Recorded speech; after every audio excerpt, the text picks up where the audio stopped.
அது நான் நேற்று பூரா வெளியே ஒரு இடத்துல இருந்தேன், எங்கள் தலைவரே தொடர்பு கொண்டார் தெரியல. நான் அதை பார்த்துட்டு நான் உங்களோட தகவல் சொல்கிறேன். அதாங்க அது என்னன்னு பார்த்துட்டு நான் சொல்கிறேங்க. அதான் நான் பார்த்துட்டு என்னன்ற அது என்ன அந்த சட்ட ஒழுங்கு தான் ரொம்ப மோசமாகி போச்சு. எங்கே பார்த்தாலும் ரவுடிசம், எங்கே பார்த்தாலும் துப்பாக்கி சூடு, இதுதான் நடக்குது. இதே நம்ம பொதுச் செயலாளரே கண்டித்து கூட இது பண்ணியிருக்கேன். நேற்றைய தினம் கூட ஒரு என்கவுண்டர் நடந்திருக்கு. அதில் கூட சந்தேகத்தை எழுப்புறாங்க.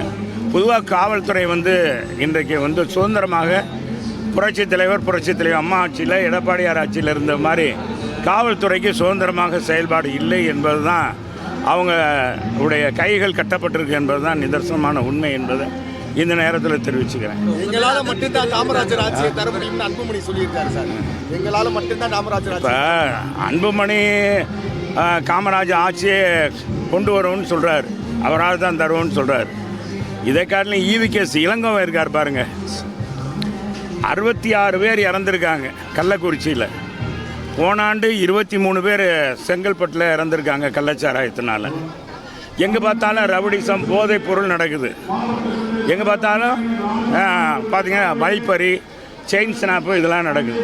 இந்த ஆட்சியே நம்முடைய ஈவிகேஸ் இளங்கோவன் காமராஜர் ஆட்சி, பெருந்தலைவர் காமராஜர் போல இன்னைக்கு அவர் இருந்தால் என்ன மாதிரி நடவடிக்கை அதே மாதிரி ஸ்டாலின் நடவடிக்கை எடுக்கிறார் என்று சத்தியமூர்த்தி பவனில் இருந்தே பாராட்டுறார். இது மாதிரி காங்கிரஸில் ஒரு மூத்த தலைவர் இந்த மாதிரி பேசுகிறாருன்னா, அவர் பேசுகிற காட்டில் இவர் அன்புமணி பேசுகிறத பற்றி ஒன்றும் இல்லை. அவர் இனிமேல் தானே கொண்டு வரணும், அது வரும்போது பார்த்துக்கலாம். பொதுவாகவே எப்பொழுதுமே அண்ணா திராவிட முன்னேற்ற கழக ஆட்சியில் தான் புரட்சித் தலைவர் சத்துணவு திட்டம் கொண்டு வந்தார். அதை விரிவுபடுத்தினார் புரட்சித் தலைவர் சத்துணவு திட்டம் கொண்டு வந்து. அதே மாதிரி பார்த்திங்கன்னா அம்மா தலைவருடைய புரட்சித் தலைவர் காலத்தில் தான் கல்வியெல்லாம் பொற்காலம். அது கல்வித்துறைக்கு ஒரு பொற்காலம் என்றால் அது மிகையாகாது. உயர்கல்விக்கு இனிமே பாலிடெக்னிக்கில், உயர்கல்வி, இன்ஜினியரிங் கல்லூரி, மருத்துவக் கல்லூரி, இதையெல்லாம் கொண்டு வந்த பெருமை புரட்சித் தலைவருக்கு தான் சாரும். இனி அதுவரை தமிழகத்தில் மிக குறைவான எண்ணிக்கையிலே இன்ஜினியரிங் கல்லூரி, சட்டக்கல்லூரிகள் இருந்தது. புரட்சித் தலைவர் கொண்டு வந்தது தான். எனவே புரட்சித் தலைவருடைய ஆட்சியை, பெருந்தலைவருடைய ஆட்சியை கொண்டு வந்தது புரட்சித் தலைவர் எம்ஜிஆர். அதுக்கடுத்து புரட்சித் தலைவர் பெருந்தலைவர் காமராஜருடைய ஆட்சியை நிலைநாட்டியவர் புரட்சித் தலைவர் அம்மா. நாட்டில் விலைவாசியை இல்லாத அளவுக்கும் நாட்டுடைய வளர்ச்சிக்கும் தமிழ்நாட்டுடைய வளர்ச்சிக்கும் பாடுபட்டவர் எங்களுடைய அம்மா அவர்கள். அம்மா உணவகம் 1 ரூபாய்க்கு ஒரு இட்லி, 2 ரூபாய்க்கு தயிர் சாதம், 3 ரூபாய்க்கு சாம்பார் சாதம்னு கொடுத்தாங்க. தாலிக்கு தங்கம் கொடுத்தாங்க, மாணவர்களுக்கு மடிக்கணின்னு கொடுத்தாங்க. இந்த மாதிரி திட்டங்கள்லாம் கொடுத்து இலவச பாட புத்தகம் கொடுத்தாங்க அம்மா. அதேமாதிரி சீருடை கொடுத்தாங்க. இதுதான் காமராஜர் ஆட்சி. அதே மாதிரி அவர் வழியில் எங்களுடைய எடப்பாடியை மிகப்பெரிய அளவுக்கு ஒரே ஆண்டில் 11 மருத்துவக் கல்லூரி கொண்டு வந்தார். அவருடைய 4 ஆண்டு காலத்தில் 17 மருத்துவக் கல்லூரி வந்துச்சு. 27 பொறியியல் கல்லூரி, கலைக்கல்லூரி, அறிவியல் கல்லூரி, இப்படி எண்ணற்ற கல்வியை கொண்டு வந்தோம். ஆக அண்ணா திராவிட முன்னேற்ற கழகம் தான் உண்மையான பெருந்தலைவர் காமராஜருடைய ஆட்சியை இந்த தமிழகத்தில் நிலைநாட்டியிருக்கு என்பதை இந்த நேரத்தில் தெரிஞ்சு. ஒன்றும் குற்றமே அந்த எல்லாம் தான் இருந்தாங்க, இங்கே வந்திருக்கவங்க அந்த மாதிரி சம்பவமே இல்லை.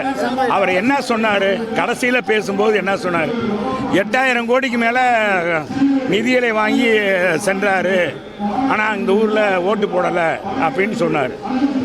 நாங்கள் காமராஜர், நாங்கள் தலைவர் புரட்சித் தலைவர் அம்மாவா, நாங்களும் கூவி தாப்பா அழைச்சோம். வேகாத வெயிலில் இந்த சரவணனுக்காக ஓட்டு கேட்டோம். ஓட்டு கேட்டதில் எதுவும் கம்மியாக இருந்துச்சா? கழக தொண்டர்கள் பம்பரமாக தான் பணியாற்றினாங்க. இதுக்கு மேலே எப்படி ஒரு கட்சியில் வேலை பார்க்க முடியும்? எதிர்கட்சியில் எல்லாம் வேலை பார்த்தாங்க, எல்லாம் நல்லா தான் பார்த்தாங்க. குறிப்பிட்ட சமுதாயங்கள் என்னாச்சுன்னா, இந்தியாவே ஆளணும் அப்படின்றது மோடிக்கு ஓட்டு போட்டாங்க. சில பேர் என்ன செஞ்சாங்க, மதசார்பற்ற சிறுபான்மையினர் என்னாச்சு, அவங்க ராகுலை கொண்டு வரணும்னு நினச்சாங்க. இதுக்கிடையில் நாங்கள் அடிபட்டுட்டோம், அவ்வளோதான். இது தமிழ்நாடு முழுவதும் பிரதிபலித்தது.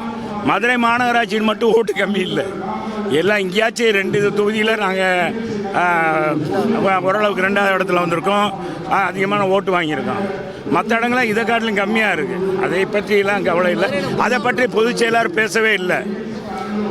எல்லாத்துட்டும் ஆலோசனை சொன்னாரே ஒழிய இது மாதிரி சம்பவம் இந்த பத்திரிகையில் இவ்வளவு ஒரு அரை பக்கம் போடுற அளவுக்குலாம் அங்கே ஒன்றும் நடக்கலை.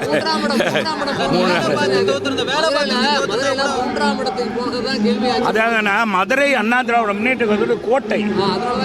அதான் கேள்விண்ணா, அது எங்களுக்கே தெரியும்ல, எங்களுக்கே மன உளைச்சல் தான். ஆனால் மக்கள் இந்த மாதிரி முடிவு எடுத்துட்டாங்களே. இப்போ சௌராஷ்டிரா எடுத்துட்டா சேட்டு இருக்காங்க, நார்த் இந்தியன், பிராமின்ஸு, இந்த மாதிரி எடுத்துக்கிட்டிங்கன்னா இவங்கெல்லாம் வாக்குகள்லாம் பார்த்திங்கன்னா அதே மாதிரி சில சமூகங்கள் இந்தியாவை ஆளக்கூடிய பிரதமர் மோடிஜி என்று நினைத்து ஓட்டு போட்டாங்க. அதே மாதிரி சிறுபான்மையினர் எங்கள் மீது இன்னும் ஒரு நம்பிக்கைக்குரியவர்களாக எங்களை இன்னும் கொண்டு வரல. நாங்கள் எவ்வளோ தூரம் கூவி அழைக்கிறோம், சொல்கிறோம், நல்லது தான் செய்கிறோம். எனவே அந்த ஓட்டுகள் தான் இந்த மாதிரி வெற்றிக்கு காரணமே ஒழிய வேறு எந்த காரணமும் இல்லை.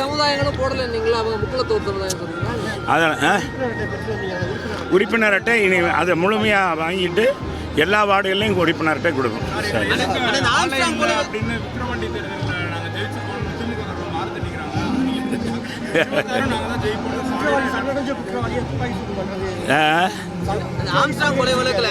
இருங்க, ஒருத்தர் கேட்குறாரு, நீங்கள் அதான் அவர் கை வழங்க போடலை, வைக்கலை, அப்படி இருந்து அவரை சுட்டு கொண்டிருக்காங்கன்னா ஒரு மர்மம். இது மாதிரி காவல்துறைக்கு ஒரு கலங்கம் ஏற்பட்டதுன்னா அது ஸ்டாலினுடைய ஆட்சியில் தான், இந்த முதல்வர் ஸ்டாலினுடைய ஆட்சியில் தான் கலங்கம். அதே மாதிரி கள்ளச்சாராயத்தை தொடர்ந்து நடவடிக்கை எடுப்போம்னு சொன்னார். நடவடிக்கை எடுத்து ஒன்றும் நடவடிக்கையே எடுக்கலை. அதனால தான் கள்ளச்சாராயம் இப்போவும் கூட எடுக்கிறாங்க. இன்னும் கூட தேனியில் கூட நேற்று கள்ளச்சாராயம் காய்ச்சப்பட்டது கலவை பிடிச்சிருக்காங்க. ஆக போலீஸ் சுதந்திரமாக இல்லை என்பது தான்.